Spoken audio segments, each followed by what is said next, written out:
রান্না হয়ে গেছে? রান্না হয়ে গেছে। আজকে হনুমানগুলোর জন্য কত ভোর উঠতে হয়েছে জানিস? হ্যাঁ, আমারও ঘুম ভেঙে গেছে। 12:30টায় শোয়া, তার উপর এই হনুমানগুলো বেলফুল গাছে বেলফুল ফুটেছে, জুঁই ফুল সব এ হয়েছে, খেয়ে নেবে, তো ওই জন্য তো আবার সব উঠে তাড়াতাড়ি করে টবগুলো তুলে নেওয়া হলো। ভাইও মনে উঠেছিল না? ভাই তারপরে আমি উঠে দাঁড়িয়ে দেখি, আমি আছি যে আসবে না, তোর ভাই আমি তুলছি, তোর ভাই উঠলো। কি রান্না করেছে দেখো। ভাত করেছি, গরমে রান্না ভালো লাগে না করতে। দুদিন ঠান্ডা ছিল বৃষ্টির জন্য, এখন তো গরম চলবে বলছি, আবার গরম পড়েছে।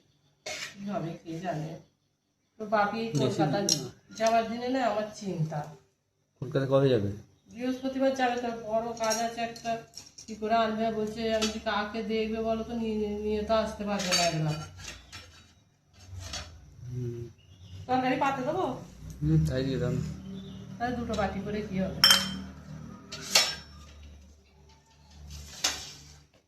এই হয়েছে পটল দিয়ে ডাঁটা দিয়ে আলু দিয়ে তরকারি।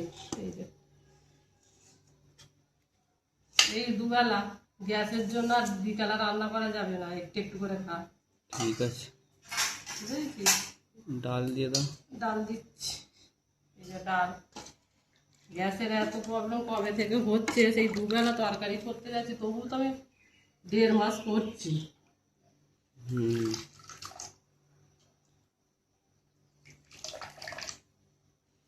আর মাছ ঝাল ভাজা খাবি? যেটা দাও। আচ্ছা, মাছ ভাজা আর একটা ঝালেও নে না, ঝালেও নে একটা, বেশি আছে। আমি আজকে ডাক্তারখানায় যাবো।